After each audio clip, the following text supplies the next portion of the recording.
आणि आता आपल्या चर्चेकडे वळूया। राज्यात परतीच्या पावसाने धुमाकूळ घातलाय। यंदा मे महिन्यापासून सुरू झालेल्या पावसाचा हा कहर थोड्याफार अंतराने वारंवार बघायला मिळाला। कधी कोकणात, कधी विदर्भात, कधी मराठवाड्यात, कधी पश्चिम महाराष्ट्रात पाऊस बरसतच होता। कधी पेरणीचा चिखल केला, कधी लावणी उधळून लावली, कधी फुलत असलेली बाग चिखल केली। आता हातातोंडाशी आलेला खरीपाचा घास हिरावून नेतोय। प्रत्येक वेळी या ओल्या प्रलयात बुडाला तो शेतकरी। बिचारा त्यातूनही उरल्या सुरल्या ताकदीसह मदत, कर्जमाफी अशी मागणी करतोय।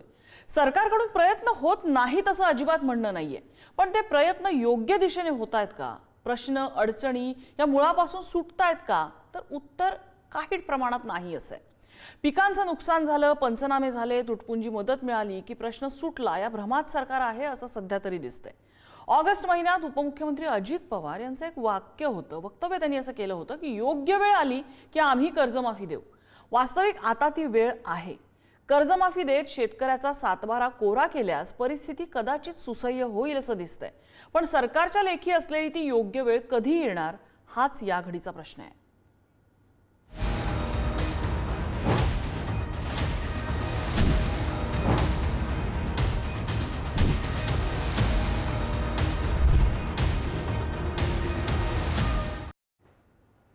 या सगळ्या अतिवृष्टीच्या, ओल्या दुष्काळाच्या पार्श्वभूमीवर विविध प्रतिक्रिया येत आहेत। मुख्यमंत्री देवेंद्र फडणवीस यांनी मदतीबाबत सांगितले, तर शरद पवार यांनी आपल्या आजवरच्या अनुभवातून अशी अतिवृष्टी कधीही बघितली नव्हती असं म्हणतात। ऐकूया आपण। ओला दुष्काळ काय, या ठिकाणी जे काही नुकसान झालेलं आहे त्याकरता जेवढ्या पद्धतीची मदत आपल्या नियमांमध्ये आहे ती सगळी मदत आम्ही त्या ठिकाणी देऊ। अशी अतिवृष्टी ही यापूर्वी कधी पाहिली होती, आणि ही अतिवृष्टी साधारणतः ज्या जिल्ह्यामध्ये नेहमी कमी पाऊस असतो त्या जिल्ह्यामध्ये ही अतिवृष्टी आहे।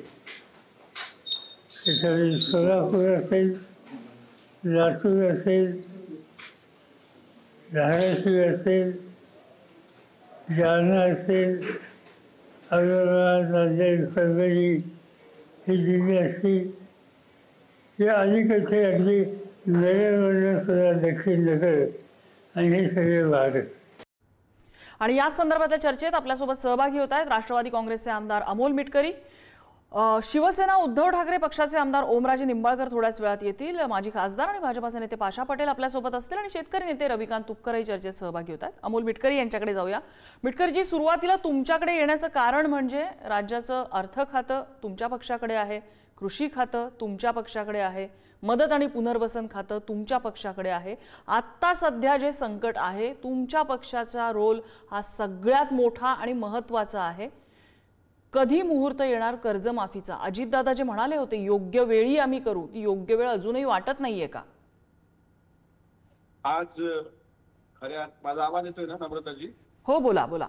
हा, खऱ्या अर्थानं कालपासून मराठवाड्यामध्ये विशेषतः भूम, परंडा, परभणी, जालना या भागामध्ये जी अतिवृष्टी सदृश्य परिस्थिती निर्माण झाली, मी या चॅनलवर ओमराजे निंबाळकर साहेब आहेत त्यांचं मनापासून अभिनंदन करतो की त्यांनी धाडसानी एका म्हाताऱ्या आजीला आणि एक तिच्या नातीला त्या ठिकाणी सोडवताना आपण सर्वांनी पाहिलं। म्हणजे अक्षरशः एकीकडे नवरात्राचा उत्सव सुरू असताना काल तुळजापूरच्या घटस्थापनेच्या मुहूर्तावर सुद्धा प्रचंड मोठ्या प्रमाणात तुळजापूर परिसरात पण पाऊस होता। आता तुम्ही म्हणता ती गोष्ट खरी आहे की अर्थ खाते दादांकडे आहे, कृषी मंत्री दत्तामामा भरणे पक्षाचे आहेत, आणि मदत पुनर्वसन मंत्री स्वतः मकरंदाबा, हे तीनही आज कॅबिनेटची बैठक झाली। ते कॅबिनेटच्या बैठकीमध्ये स्वतः मुख्यमंत्री आणि उपमुख्यमंत्री अजितदादांनी उद्याचे सगळे कार्यक्रम अजितदादांनी रद्द केले आणि पूर परिस्थितीचा सगळा, आता ती जबाबदारी सरकार म्हणून अर्थातच प्रत्येकाची आहे, ते पूर परिस्थितीचा आढावा घ्यायला चाललेत। पण माझं एक शेतकरी म्हणून तुमच्या चॅनलवर सांगणं आहे की कर्जमाफीच्या संदर्भात अजितदादांनी मागे जे स्टेटमेंट केलं, आपण आता बोललात, ते जे होतं त्या स्टेटमेंटवर आम्ही आजही ठाम आहोत।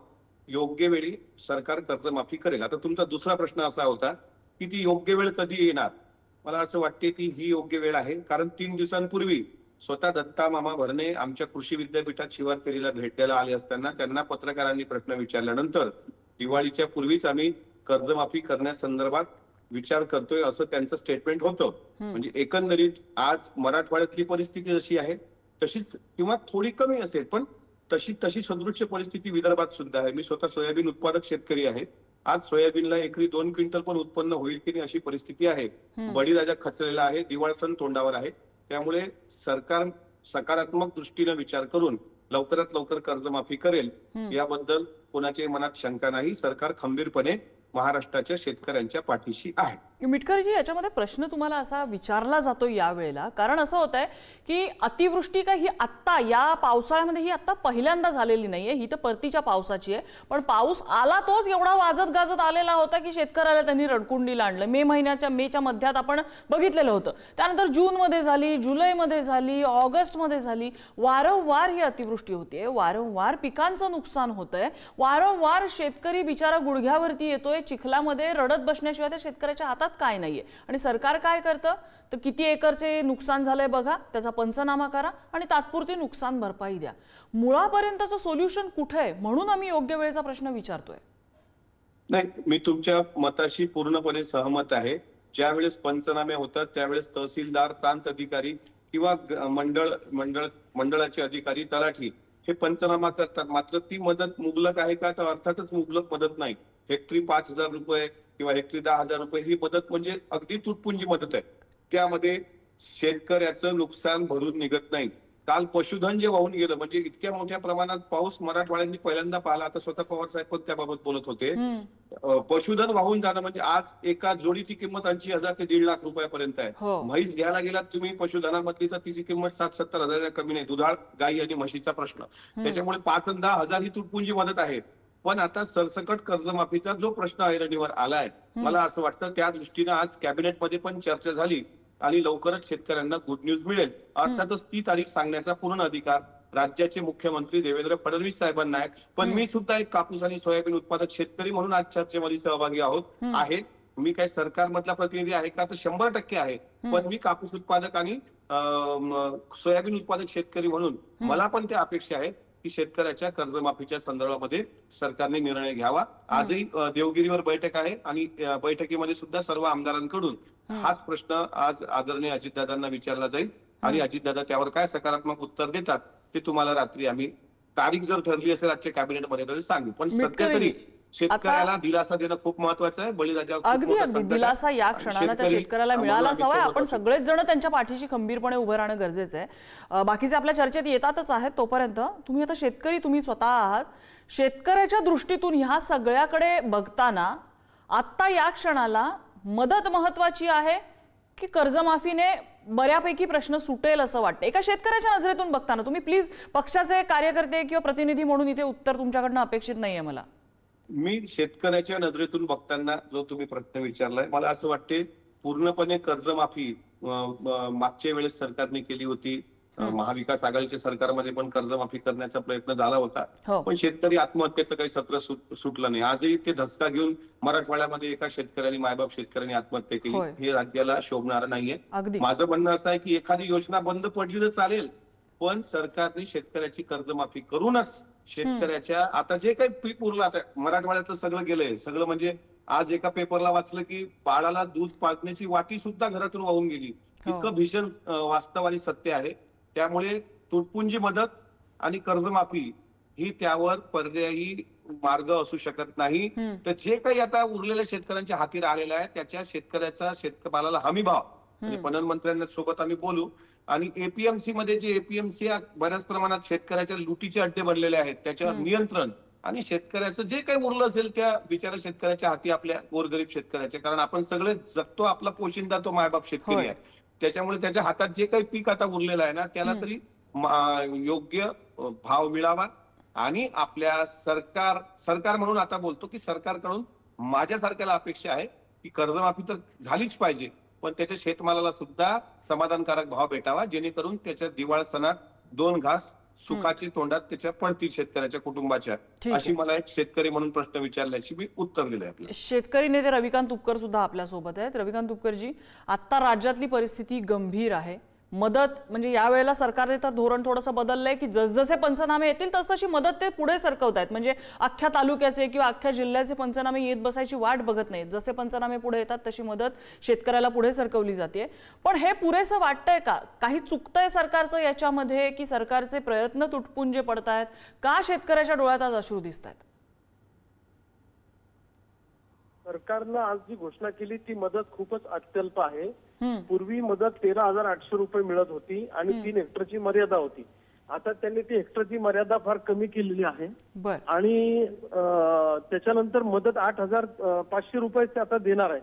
म्हणजे शेतकऱ्याच्या तोंडाला पानं पुसण्याचं काम यांनी केलेलं आहे असं माझं स्पष्ट मत आहे. म्हणजे आजची परिस्थिती अशी आहे की 22 वर्षात मी बघितली नाही आजपर्यंत अशी परिस्थिती पहिल्यांदा बघायला मिळते. सगळ्या बाजूनी शेतकरी कोलमडला गेलेला आहे.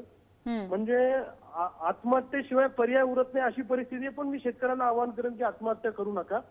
आणि दुसऱ्या बाजूला मदतीचा निकष लावले नाही पाहिजे. 2 हेक्टरची मर्यादा न लावता सरसकट 100% मदत केली पाहिजे. आज जे सरकारनं कॅबिनेटमध्ये निर्णय घेतला हा दुर्दैवी आहे. शेतकऱ्याच्या तोंडाला पानं पुसण्याचा हा निर्णय झालेला आहे. एक तर पीक विम्याचे ट्रिगर पण यांनी कमी केलेले आहेत.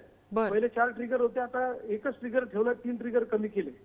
त्यामुळे यावर्षी पीक विमा मिळणं पण फार दुरापास्त आहे शेतकऱ्यांना. म्हणजे पीक विम्याची अवस्था वाईट आहे. आणि सरकार हे राजा असतं. सरकारने संकटाच्या काळात राजाप्रमाणे मदत करायची असते.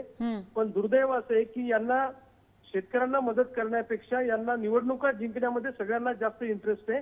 शेतकऱ्यांना गृहीत धरण्याचा प्रयत्न या ठिकाणी होतोय. पण तुपकरजी प्रश्न असा आहे की हा अतिवृष्टी या सीझन मधली पहिली नाहीये. 4-4, 5-5 वेळेपेक्षा जास्त शेतकरी या पावसामध्ये भरडला गेलाय. सरकार मदत देऊन देऊन करणार तरी किती? सरकारच्या हाताला पण लिमिट असेल की नाही? तिजोरीवरती काही लिमिट असेल की नाही? मग काय डोनाल्ड ट्रम्प मदत करणार आहे का? जर हे सरकार मदत करणार नाही तर कोण करणार आहे? छत्रपती शिवाजी महाराजांच्या काळात दुष्काळ पडला तर महाराजांनी त्या ठिकाणी अवजारं दिले, शेतकऱ्यांना बैल दिले, बियाणं पुरवलं. छत्रपतींच्या नावाने सरकार सत्तेवर आलेलं आहे. छत्रपतींचं नाव घेऊन तुम्ही सरकार चालवता आणि तुम्ही मदत करणार नाही तर मग अमेरिका का जर्मनी मदत करणार आहे का इथे येऊन? विचारूया काम आहे. सरकार नावाची यंत्रणा असते कशासाठी? सरकार नावाची यंत्रणा ही मदत करण्यासाठीच असते. आम्ही टॅक्स भरतो, आम्ही जीएसटी भरतो, त्याच्यातनं हे सगळं चालतं. यांचे पगार, आमदार खासदारांचे पगार चालतात. ते म्हणतात तिजोरीत पैसा नाही, आम्ही कुठून द्यायचे? आमदारांचे पगार थांबले का? आमच्या अमोल भाऊला विचारा त्यांचा पगार थांबला का म्हणून. विचारूया. खासदारांचे पगार थांबले का? कलेक्टरचा पगार थांबला का? प्रधान सचिवाचा पगार थांबला का? दुष्काळ आणि तिजोरीचा ठणठणाट फक्त आमच्या शेतकऱ्यांसाठीच असतो, दुसऱ्या कोणासाठी नसतो. विचारूया. मिटकरीजी काय उत्तर आहे यावरती? रविकांत तुपकर साहेब हे शेतकरी नेते आहेत आणि त्याचबरोबर ते सध्या विरोधी पक्षाच्या भूमिकेतून सातत्यानं सरकारवर बोलत असतात. राहिला प्रश्न आमदार खासदाराच्या पगारांचा, आमदार खासदार कलेक्टर कमिशनर यांचे पगार चालू आहेत, त्याबद्दल दुमत नाही. पण तुम्ही चर्चेत थोडे उशिरा तुपकर साहेब माझ्या माहितीप्रमाणे सहभागी झालात. मी स्वतः म्हटलं की एखादी योजना बंद करण्याचं काम पडलं तरी केली पाहिजे, काही हरकत नाही. ती कोणती योजना आता जर मी बोललो तर ते वादग्रस्त विधान होईल महायुतीमध्ये, तर मी ते काय बोलणार नाही, ते टाळेल बोलताना. पण तुपकर साहेब जे तुम्ही आता माहिती देताय की पीक विमा सुद्धा म्हणजे 3 ट्रिगरवरून 1 ट्रिगरवर आणलाय, याबाबत मला असं वाटतं तुम्ही थोडी अधिक माहिती कोणाकडून घ्यावी. स्वतः राज्याचे मुख्यमंत्री, राज्याचे उपमुख्यमंत्री आणि दोन्ही उपमुख्यमंत्री अर्थातच अजितदादा हाडाचे शेतकरी आहेत, शिंदे साहेबांची शेती असते. शेतकऱ्याचं दुखणं जितकं तुम्हाला शेतकऱ्यांबद्दल अतीव दुःख आहे तितकंच दुःख प्रत्येकाला महाराष्ट्राच्या शेतकऱ्यांच्या लेकराला आहे. कारण इथं 90% अगदी नम्रताजी सुद्धा असतील किंवा पाहुणे सहभागी झालेले हे सगळे शेतकऱ्याच्या कुळातच जन्माला आलेली लोक आहेत. त्यामुळे शेतकऱ्यांच्या बाबतीत आपल्या सर्वांच्या संवेदना तुम्ही विरोधी पक्षातून सरकारकडे बोलूच नका. आज सरकारने जे कॅबिनेटमध्ये निर्णय घेतलेले आहेत त्यामध्ये जर काही मदत होत असेल शेतकऱ्याला, ते तुटपुंजी मदत आहे का? तर आहे. त्यामध्ये शेतकऱ्याचं भागू शकते का? तर नाही. आज परिस्थिती वैफल्यग्रस्त होण्यासारखी आहे का? तर 100% आहे. 22-25 वर्षात अशी पूर परिस्थिती महाराष्ट्रानं पाहिली नाही हे खरं आहे. पण मीही सरकारमध्ये असताना एक नैतिकतेनं मी पण शेतकरी पुत्र, आम्ही अजितदादांशी पण काल संध्याकाळी बोललो, आजही बोललो. स्वतः उद्या त्यांनी सर्व दौरे रद्द करत तिथे त्या ठिकाणी दौरा करण्याचं ठरवलेलं आहे. पण आता तात्काळ पंचनामे सुरू आहेत. पशुधन वाहून गेलं, त्याची भरती मोठ्या प्रमाणात त्याचा मोबदला शेतकऱ्याला देणं सुरू होतोय. त्याच्यामुळे शेतकऱ्याच्या पाठीशी सरकार खंबीरपणे आहे. लवकरच रविकांत तुपकर साहेब आपले जे काही आरोप आहेत, सरकार म्हणून आपल्याला आरोप करण्याचा अधिकार आहे, पण मी तुम्हाला 100% सांगतो की तुमचं कदाचित समाधान होईल की नाही मला माहित नाही, पण शेतकऱ्याच्या पाठीशी खंबीरपणे उभा राहण्याचा ठाम निर्णय आजच्या कॅबिनेटमध्ये झालाय. आपण कॅबिनेटचा एकदा पूर्ण आढावा घ्यावा आणि नंतर मग शेतकरी नेते म्हणून सरकारवर ताशेरे ओढण्याचा आपल्याला पूर्ण अधिकार आहे. तुपकरजी, याच्यावर उत्तर हवंच आहे, पण आता प्रश्न असा आहे की सरकार मदत करतंय, त्वरित मदत करते का? तर नक्की सरकार त्वरित मदत करते, पण ती तुटपुंजी आहे हे आता स्वतः अमोल मिटकरींनी मान्य केलंय. कर्जमाफीची हीच वेळ आहे असं वाटतं का? कर्जमाफी करूनही प्रश्न हा सुटणार नाही एवढा गंभीर वाटतोय? आता काय आहे, अमोल भाऊ आमचे मित्रच आहेत, ते सरकारमध्ये असल्यामुळे सरकारची बाजू ते रेटून आणतायत. मी काय विरोधी पक्षातला नेता म्हणून इथं भूमिका मांडत नाही, मी शेतकऱ्याचा पोरगा म्हणून भूमिका मांडतोय. आम्ही आमचं लाईफ पूर्ण शेतकऱ्यांसाठी डेडिकेट केलेलं आहे, लक्षात घ्या. त्यामुळे आमची भूमिका ही काही सरकारवर आरोप करणे किंवा कुणाला तरी आरोपीच्या पिंजऱ्यात उभं करणे अशी अजिबात नाही. पण ग्राउंड लेवलला फिरताना शेतकऱ्याचा पोरगा म्हणून किंवा शेतकरी या नात्यानं जे दिसतं ते मांडण्याचा मी प्रयत्न करतोय. सरकार खंबीरपणे पाठीशी आहे, हे फक्त बोलण्यात नाही. आणि मुख्यमंत्री असं म्हणाले होते की कर्जमाफी योग्य वेळ आल्यावर देऊ. आता ओला दुष्काळाची परिस्थिती आहे, यांची योग्य वेळ कधी येणार आहे? हीच योग्य वेळ आहे, लक्षात ठेवा. आमची वाईट वेळ आहे, पण तुमच्या दृष्टीने योग्य वेळ आहे कर्जमाफीची. आताच सरसकट कर्जमुक्ती केली पाहिजे. दुसऱ्या बाजूला बँका नोटिसेस देत आहेत, जप्त्या काढतात आमच्या घराच्या, आमच्या शेतीच्या. अजून सोयाबीन आमच्या हातात यायची परिस्थिती राहिलेली आहे. सोयाबीन अनेक ठिकाणी येणार नाही, अनेक ठिकाणी समजा थोडं बहुत येईल, पण आता नोटिसेस काढायचं काय कारण? अजून पीक कर्ज मिळालेलं नाही अनेक ठिकाणी. तुम्ही हेक्टरची मर्यादा का कमी केली याचं उत्तर सरकारमधले लोक देतील का? 3 हेक्टरवरून तुम्ही 2 हेक्टरवर आले. कोल्हापूर सांगलीला महापूर आला तर 4 पट मोबदला मिळत होता, कारण तिथले पुढारी जाऊन बसले, मुख्यमंत्र्यांच्या छातीवर बसले आणि जी.आर बदलून घेतला. मग हा जी.आर विदर्भ मराठवाड्यातल्या शेतकऱ्यांसाठी का लागू होत नाही, हे सगळ्यात महत्वाचं मला त्यांना प्रश्न विचारायचा आहे. ई पीक पाहणीमध्ये अनेक अडथळे आलेले आहेत, तर त्या शेतकऱ्यांना मदत मिळणार आहे की नाही मिळणार आहे हे सुद्धा एकदा अमोल भाऊंनी स्पष्ट या ठिकाणी केलं पाहिजे. आणि 13,800 वरून 8,500 कशी काय? मी आज कॅबिनेटचं सगळी नोट वाचल्यानंतरच या ठिकाणी जबाबदारीने बोलतोय, लक्षात ठेवा. मोठ्या दर 3 तासाला एक शेतकरी आत्महत्या करतोय. कधी आत्महत्या थांबणार आहे? आमचं स्पष्ट म्हणणं आहे, ओला दुष्काळ जाहीर करा जो सरकारनं आज केलेला आहे, कर्जमुक्तीची घोषणा करा आणि हेक्टरची मर्यादा न लावता सरसकट 100% नुकसान भरपाई द्या. ही शेतकऱ्याचा पोरगा म्हणून आमची मागणी आहे. दुसऱ्या एका गोष्टीकडे मला लक्ष वेधायचं आहे.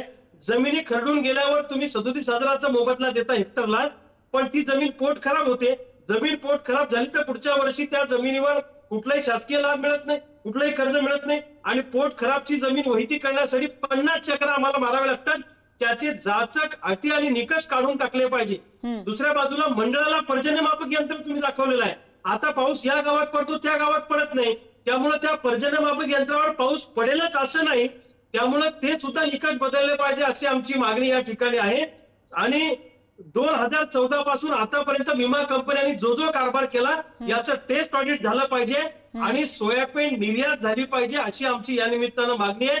छत्रपतींच्या काळात छत्रपती शिवाजी महाराज जसं शेतकऱ्यांसोबत वागले, छत्रपतींच्या नावानं तुमचं सरकार आहे, छत्रपतींच्या नीतीवर हे सरकार चालणार आहे की नाही चालणार? बर, मिटकरीजी, या प्रश्नाचे उत्तर हवीच आहेत. आणि त्यांनी काही ग्राउंडवरचे मुद्दे जे त्यांनी पॉइंट आउट केलेले होते की अनेक गावात पाऊस पडत नाही, पण त्याच्या डोंगरामध्ये जे धरण असतं त्या धरणातला विसर्ग आहे जो सगळा शेती खरडून नेतोय, जमीन खरडून गेलेली अनेक ठिकाणचे प्रश्न आहेत म्हटल्यानंतर हे मुद्दे आहेतच. आणि दुसरं म्हणजे ओला दुष्काळ जाहीर करण्यामध्ये अडचणी काय आहेत सरकारला? नम्रताजी, मी तुम्हाला मनापासून सांगतो की कृपा करून तुपकर साहेबांनी, मी सरकारकडून बचावाची भूमिका घेतोय, सरकारमधला आहे. हा राजकीय अभिनिवेश तुम्ही थोडा सर्वांनी बाजूला ठेवावा. तुपकर साहेब, मी पण तुम्हाला काही विरोधी पक्ष नेत्याच्या चष्म्यामधून पाहत नाही आजच्या चर्चेमध्ये. तुम्ही एक शेतकरी नेते आहात, तुम्ही अनेक चळवळी केल्यात, अनेक आंदोलनं केली. तुमची तळमळ, शेतकऱ्यांप्रती असलेली निष्ठा आणि इतर लोकांसारखं तुमचं नकली काम नाही. तुम्हाला गाडी शेतकऱ्यांनी कष्टाच्या पैशातून दिली हे मी अनेकदा माझ्या जाहीर भाषणातून सांगितलेलं आहे. तर तुपकर साहेब, पहिल्यांदा माझी तुम्हाला विनंती आहे की आज कॅबिनेटमध्ये जे निर्णय झालेत ते निर्णय एकदा वाचून घ्यावे, नंबर 1. दुसरं असं आहे की महसूलच्या आणि पोट खराब संदर्भात जो तुम्ही विषय मांडला त्याकडे आता सेवा पंधरवाडा महसूल विभागाकडून चंद्रशेखर बावनकुळे साहेबांचं तर अभिनंदन केलं पाहिजे की त्यांनी प्रत्येक तालुका स्तरावर प्रत्येक तालुका दंडाधिकारी आणि तहसीलदारांना आदेश करून गांधीजींच्या 2 ऑक्टोबरच्या जयंतीपासून पुढं, मला असं वाटतं देशाचे प्रधानमंत्री मोदीजींच्या जन्मापासून गांधीजींच्या जयंतीपर्यंत ह्या एक पंधरवाडा सुरू केलेला आहे, सेवा पंधरवाडा. यामध्ये ऑन द स्पॉट जिथं महसूलचं काय पानंद रस्त्याचा प्रश्न असेल, गौण खनिजाचा प्रश्न असेल, जिथं पोट खराबचा विषय असेल, इथं ऑन द स्पॉट त्यांनी तो निर्णय घ्यावा. हे आता सरकारकडून सुरू आहे. तुम्ही सूचना द्या ना, तुम्ही सरकार म्हणून सूचना द्या, पण 100% सोयाबीन एक्सपोर्ट झालं पाहिजे का? तुमच्या या मताचं मी 100% समर्थन करतो. सोयाबीन एक्सपोर्ट झालं पाहिजे, सोयाबीनला हमीभाव भेटला पाहिजे. कारण सोयाबीन आता तुम्हाला माहित आहे शेंगाच नाही सोयाबीनच्या झाडाला. आता एकरी 2 क्विंटल की 2.5 क्विंटल पिकेल का नाही याबद्दल साशंकता आहे. पराठीचे नुकसान तसंच आहे तुपकर साहेब. आज कालपर्यंत 20-20, 25-25 बोंड्या होत्या. आता कालच्या पावसामुळे ते परत झळायला लागल्यात, त्याच्यामुळे ते पण नुकसान आहे. पहिल्यांदा सीसी आहेत, त्याच्यानंतर कृषी उत्पन्न बाजार समित्या, ह्या शेतकऱ्यांच्या शोषणाचं केंद्रबिंदू ठरू नये याकरता स्वतः जयकुमार रावल साहेबांना मी कितीतरी विनंती केली, पत्र केलं. आम्ही तर एक घोटाळा पण उघडा काढलाय ज्वारी खरेदीचा. त्याच्यामुळे तुमच्या मताशी सहमत आहोत. पण सरकार कर्जमाफी करण्यासंदर्भात आज जो काही सकारात्मक निर्णय कॅबिनेटच्या बैठकीमध्ये झाला, कृपा करून माझी विनंती आहे तुपकर साहेबांना त्याची पूर्ण माहिती घ्यावी आणि 3 ट्रिगर पीक विम्याच्या संदर्भातली निकष 1 ट्रिगरवर आणला. हे जे तुम्ही काही सांगितलं, मला वाटते हे थोडंसं तुम्ही अजून अभ्यास या बाबतीचा कोणाकडून माहिती घ्यावी आणि त्याच्यानंतरच तुम्ही सांगावं.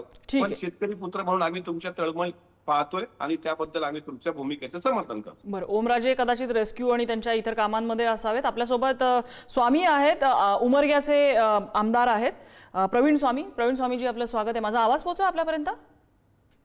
पोचतो. जय महाराज. मुद्दा असा आहे की सरकारने जे आतापर्यंत प्रयत्न सुरू केलेले आहेत, विरोधी पक्षाच्या नजरेतून बघताना तुम्ही कसं करताय? सरकार आवाहन करताय राजकारण करू नका, विरोधी पक्ष म्हणतात आम्ही राजकारण करणार नाही, पण राज्यातल्या जनतेच्या दृष्टीने आता जे प्रयत्न चाललेत ते पुरेसे आहेत असं वाटतंय का? तुम्ही सरकारमध्ये असतात तर वेगळं काही करू शकला असतात का? नक्की राज्य सरकारचे प्रयत्न हे अतिशय तुटपुंजे आहेत, किंबहुना शेतकऱ्याच्या पूर्ण हिताचे नाहीत असं माझं ठाम मत आहे. आज जर राज्यातली परिस्थिती पाहिली, किंबहुना आमच्या धाराशिव जिल्ह्यातली परिस्थिती पाहिली, तर 70 ते 80% सगळं क्षेत्र बाधित झालेलं आहे आणि पिकांचं नुकसान 100% झालेलं आहे. आणि त्यांच्या पार्श्वभूमीवर शेतकऱ्यांना आज जाहीर झालेली जी मदत आहे अतिशय तुटपुंजी आहे. आणि पीक विमाच्या बाबतीमध्ये, ट्रिगर्सच्या बाबतीमध्ये या वर्षी जे आहे ते फक्त 1 ट्रिगर ठेवलेलं आहे, ते कापणी प्रयोगावर ठेवलेलं आहे. उंबरठा उत्पन्न नावाचा जो प्रकार आहे, मागच्या 7 वर्षाची बेस्ट ऑफ 5 सरासरी तिथं धरली जाते. जर असं धरलं तर नक्की ते शेतकऱ्याच्या माथी काहीच त्या ठिकाणी मिळणार नाही. विमा कंपन्यांनी सरकारला हाताशी धरून शेतकऱ्याची केलेली घोर ती फसवणूक आहे. तुम्ही म्हणताय की सरकारचे प्रयत्न तुटपुंजे आहेत. आता तुम्हाला कर्जमाफी आणि इतर सगळ्या गोष्टी, ओला दुष्काळ जाहीर करणं, यातल्या टेक्निकॅलिटीज माहिती आहेत, तांत्रिक बरंच त्याच्यामध्ये गोष्टी असतात ज्यांची पूर्तता व्हायला लागते. म्हटल्यानंतर तुम्ही आता आज अतिवृष्टी झाली आणि उद्या कर्जमाफीचा निर्णय जाहीर झाला असं तर करता येऊ शकत नाही ना हे स्वामीजी? नाही, ज्यावेळेस उद्धव साहेब पहिल्यांदा पहिली शपथविधी झाल्यानंतर पहिल्या बैठकीमध्ये 1.5 लाखाची कर्जमाफी केलेला एकमेव मुख्यमंत्री, 2 लाखाची. आणि तो आमची अनेक वर्षापासूनची मागणी आहे. हे काय आता झालं आणि लगेच कर्जमाफी मागतोय असं कधीच नाही. बरं, ठीक आहे. आपली चर्चा खरं तर शेवटाकडे आले. पाशा पटेलजी मला आता दिसत आहेत. पाशा पटेलजी, माझा आवाज आपल्यापर्यंत पोहोचत असेल तर सरकारची मदत तुटपुंजी आहे, म्हणजे आभाळभर संकट आहे आणि ते त्याच्यासाठी ठिगळभर मदत चाललेली आहे असा एक आरोप होतोय सरकारवरती. सरकार गोंधळलेलं आहे थोडक्यात, असं कुठेतरी पॉइंट आउट करायचा प्रयत्न होतोय. सरकार गोंधळलेलं अजिबात नाही. सरकारला ह्या सगळ्या गोष्टीची माहिती आहे. पहिल्या टप्प्यामध्ये ची मदत आता सरकारने जाहीर केलेली आहे. आणखीन सरकार मदत करणार आहे. एक गोष्ट लक्षात घ्या की संकट ज्या पद्धतीचं आहे आणि संकट फक्त काही महाराष्ट्रावर नाही, हे सगळ्या देशात आणि जगात आहे. खऱ्या अर्थानं आपण चर्चा करत असताना 2 गोष्टीवर चर्चा करावी अशी माझी अपेक्षा आहे. एक गोष्ट अशी आहे की मी ह्याच्या आधी पण बोललो होतो की शेतकऱ्याचं नुकसान आहे का, खूप मोठं नुकसान आहे. आणि जेवढं नुकसान झालेलं आहे ना तेवढं नुकसान भरणं शक्यच नाही. हे तर मी व्यक्तिगत माझं मत आहे. परंतु सरकार मदत करते आणि सरकार मदत करायला कुठेही मागे हटणार नाही. असं आजच्या कॅबिनेटमध्येच आपल्याला दिसलेलं आहे. आणि याच्या पुढे सुद्धा सरकार वेळोवेळी वेगवेगळ्या मार्गाने शेतकऱ्याला मदत करणार आहे. बघा 2014 ते 2014 पासून आजपर्यंत जेवढी मदत केंद्र आणि राज्य सरकारने शेतकऱ्याला केलेली आहे एवढी मदत आजपर्यंत कुणीही केलेलं नाही. हे सूर्यप्रकाश इतकं सत्य आहे. मी आपल्याला परत एकदा आपल्या माध्यमातून सगळ्या महाराष्ट्राला एक गोष्ट सांगू इच्छितो की आपण हे जे आहे ना ह्याच्यापेक्षा आता हे जे संकट आहेत IPCCच्या रिपोर्टमध्ये काय सांगितलंय खरं 2030 नंतर खऱ्या अर्थाने ह्या सगळ्या गोष्टी आणखीन प्रखरतेने आपल्याला बघायला मिळणार आहेत. 100 दिवसाचा पाऊस 52 तासात येऊन जाणार आहे असं IPCCने सांगितलंय. एक गोष्ट लक्षात घ्या 2 वर्षाचा पाऊस 1 दिवसात पडू लागलेला आहे. एवढी भयानक ही गोष्ट आहे. आणि मग मला आपल्या माध्यमातून नम्रपणे सगळ्या नेत्यांना एक गोष्ट विचार करायचं सांगायचं आहे की अरे ह्याच्यावर काही आपण पर्याय शोधू शकतो का? याला काय मार्ग आहे? दुसरं काही मार्ग शोध. फक्त मदत हा एकच मार्ग नाही. हे संकट वारंवार येऊ नये याच्यासाठी आपल्याला काहीतरी विचार करावे लागणार आहे. मॅडम मी आपल्या माध्यमातून एक गोष्ट सांगू शकतो. फ्रान्समध्ये ना हिरवे द्राक्षाच्या बागा जळू लागलेल्या आहेत हो. कॅनडामध्ये 24 तासामध्ये 18 लाख हेक्टर 11 किलोमीटर जंगल जळून गेलं हो. आणि मला सांगा की 3 तासामध्ये 25 फूट नदीला महापूर येऊ लागलेले आहेत. ह्या घटना जर बघितल्या तर रात्रभर झोप येत नाही. एवढं प्रचंड संकट मानव जातीवर सगळ्या जगामध्ये आलेलं आहे. जगातले 6 खंड आहेत आणि 6 खंडामध्ये हा प्रकार चालू आहे. युरोपमध्ये 41 डिग्री टेम्परेचर झालेलं आहे. कुठे ढगफुटी आहे, कुठं महापूर आहे आणि कुठं उष्ण लहरी आहेत. या सगळ्या गोष्टीचा आपण सगळ्यांनी विचार करावा लागणार आहे. मी सगळ्या महाराष्ट्राला आणि महाराष्ट्रातल्या शेतकऱ्यांना आणि सगळ्या नेत्यांना परत एकदा नम्रपणे विनंती करणार आहे की याच्या पाठीमागे जाणं गरजेचं आहे. मी तुम्हाला सांगतो हे सगळं जर थांबवायचं असेल ना पाशा पटेलजी तुम्ही हा खूप मोठा आणि महत्त्वाचा मुद्दा सांगितलाय. मला एक आठवतंय उद्धव ठाकरे मुख्यमंत्री असताना मुंबईमध्ये अशा प्रकारे अतिवृष्टी म्हणजे ढगफुटी वाटेल एवढी अतिवृष्टी झाली होती. आणि त्यावेळी उद्धव ठाकरेंनी एक वक्तव्य केलं होतं की मुंबईवर 9 किलोमीटर उंचीचा ढग आहे. आणि त्यावेळेला त्यांच्या वाक्याची चेष्टा झालेली होती. कुणी चेष्टा केलेली आहे इथे आता मी उगाळत बसणार नाही. पण हा एक वैज्ञानिक फेनॉमेना होता, एक वैज्ञानिक घटना होती आणि ती खरी होती. आता सुद्धा काय होतंय तर एका 4 महिन्याच्या पावसाळ्यामध्ये 5 आणि 6 वेळा अतिवृष्टी होतीये. ही कुठेतरी विचार करायला लावणारी बाब आहे. आज आपल्याला मदत तुटपुंजी वाटतेय, कर्जमाफी मोठी वाटतेय. कर्जमाफी आज होईल, कर्जमाफी पुढच्या वर्षी होईल, कर्जमाफी अजून 2 वर्ष होईल. पण कर्जमाफी आपण किती काळ करत राहणार आहोत? हवामान बदलतंय हे वास्तव आपल्याला स्वीकारायला लागणार आहे. आणि त्या बदलत्या हवामानाला तोंड देण्यासाठी आपण दूरदृष्टी ठेवून शेतकऱ्यांना काय मार्गदर्शन करणार आहोत का याही दृष्टीने आता सरकारला विचार करायची वेळ आलेली आहे. सरकार कुठल्याही पक्षाचं असू दे. या चर्चेसाठी सगळ्यांनी आपल्याला वेळ दिला. सगळ्यांचे आभार. आजचा धुळा इथेच थांबतोय.